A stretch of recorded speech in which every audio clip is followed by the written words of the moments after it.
આકાશવાણી સમાચાર અમિતા વાંઝા વાંચે છે. સૌપ્રથમ મુખ્ય સમાચાર. પ્રધાનમંત્રી નરેન્દ્ર મોદીએ 1971ની લડાઈમાં પાકિસ્તાન ઉપર નિર્ણાયક અને ઐતિહાસિક જીતને 50 વર્ષ પૂર્ણ થયાના અવસરે આજે રાષ્ટ્રીય યુદ્ધ સ્મારક ઉપર સ્વર્ણિમ વિજય મશાલ પ્રજ્વલિત કરી.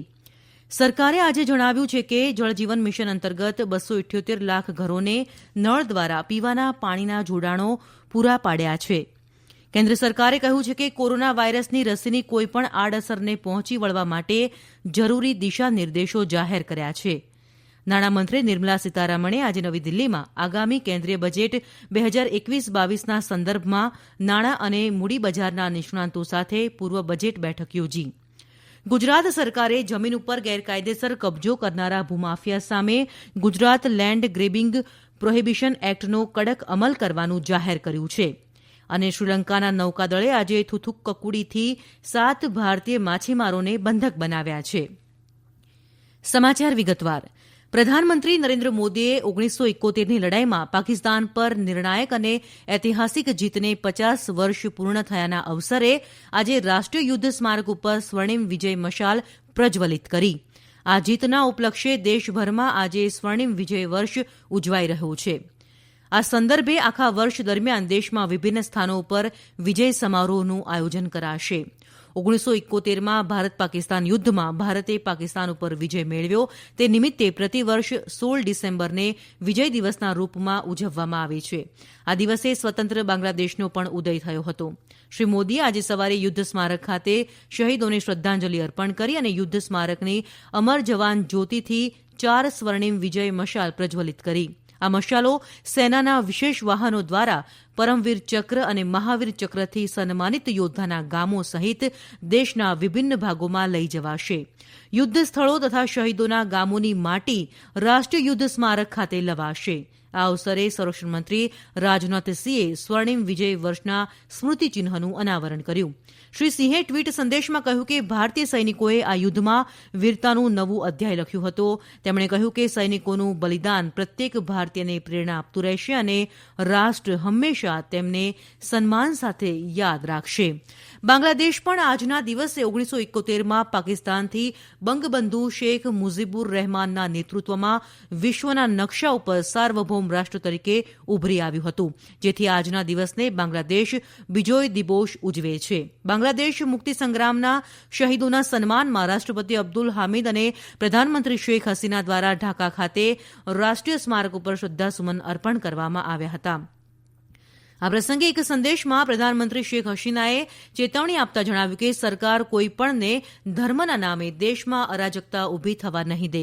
અત્રે ઉલ્લેખનીય છે કે 16 ડિસેમ્બર એટલે કે આજના દિવસે બાંગ્લાદેશમાં પાકિસ્તાની સેનાઓના કમાન્ડર લેફ્ટનન્ટ જનરલ નિયાજીએ 90,000થી વધુ સૈનિકોની સાથે ભારતીય સેના અને મુક્તિ બાહિનીની સામે આત્મસમર્પણ કર્યું હતું.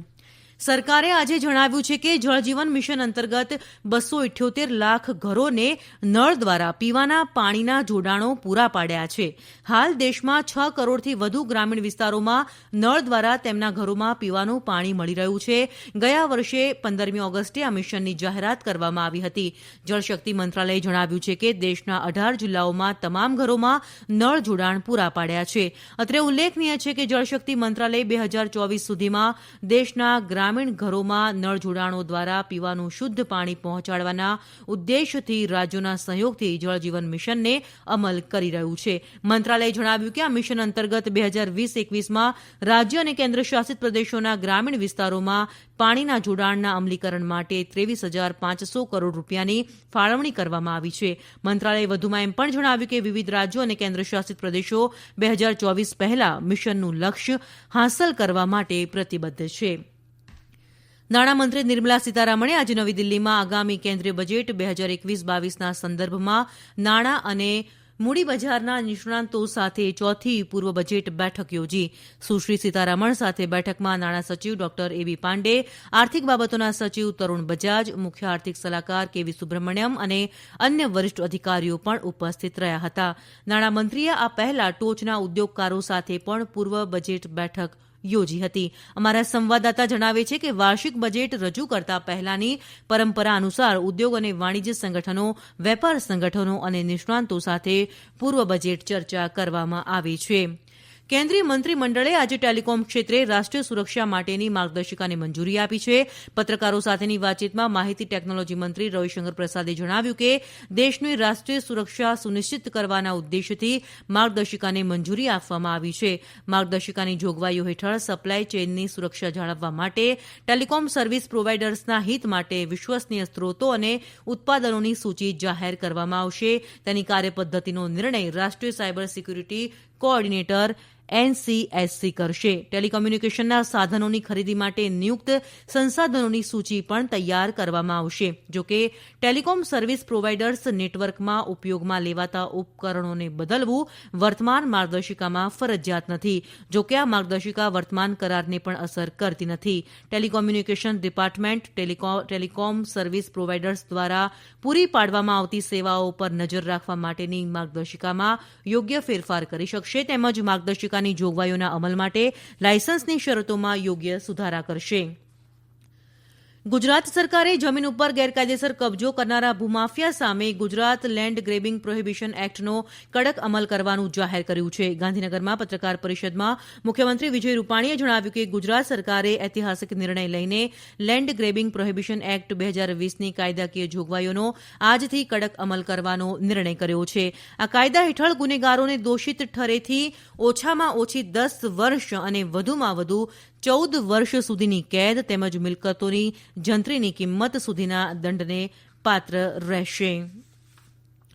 જમ્મુ કાશ્મીરમાં જિલ્લા વિકાસ પરિષદની 7મા તબક્કાની ચૂંટણી માટેનું મતદાન આજે શાંતિપૂર્ણ સંપન્ન થયું. સવારે 7 વાગે મતદાનનો આરંભ થયો હતો. બપોરે 1 વાગ્યા સુધીમાં 47.43% મતદાન થયાના અહેવાલ છે. આ તબક્કામાં જિલ્લા વિકાસ પરિષદની 31 બેઠકો માટે મતદાન યોજાયું હતું, જેમાં કાશ્મીર ખીણની 13 અને જમ્મુની 18 બેઠકોનો સમાવેશ થાય છે. રાષ્ટ્રપતિ અને પ્રધાનમંત્રીએ ઉત્તરપ્રદેશના સંભાલમાં આજે થયેલા માર્ગ અકસ્માત અંગે ઊંડો શોક વ્યક્ત કર્યો છે. ઉત્તરપ્રદેશના સંભલ જિલ્લામાં આજે બનેલા માર્ગ અકસ્માતમાં 8 લોકોના મોત અને 22 લોકો ઘાયલ થયા છે.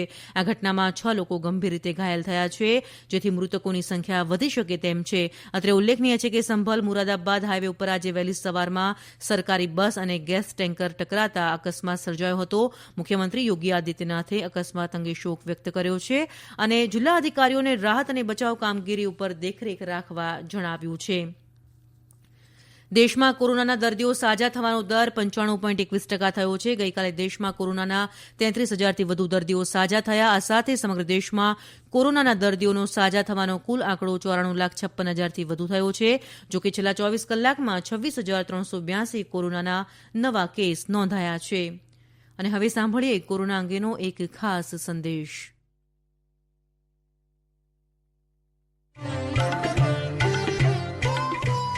કોવિડથી બચવાના મહત્વપૂર્ણ 3 ઉપાય: માસ્ક પહેરો, 2 ગજનું સલામત અંતર જાળવો અને હાથ સાફ રાખો.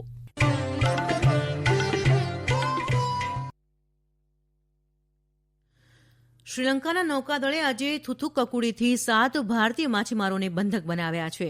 અત્રે ઉલ્લેખનીય છે કે શ્રીલંકાના નૌકાદળે ગઈકાલે પણ 5 બોટ સાથે 36 માછીમારોની ધરપકડ કરી હતી. માછીમારોના સંગઠનો અને વિવિધ રાજકીય પક્ષોના નેતાઓએ પાડોશી દેશોના નૌકાદળ દ્વારા ભારતીય માછીમારોની કરવામાં આવેલી ધરપકડ અંગે ચિંતા વ્યક્ત કરી છે. અંતમાં મુખ્ય સમાચાર ફરી એકવાર.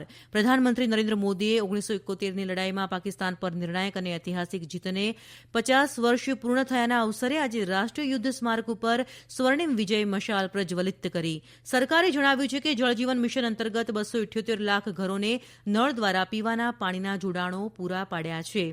કેન્દ્ર સરકારે કહ્યું છે કે કોરોના વાયરસની રસીની કોઈપણ આડઅસરને પહોંચી વળવા માટે જરૂરી દિશા નિર્દેશો જાહેર કર્યા છે. આકાશવાણી પરથી સમાચાર પૂરા થયા.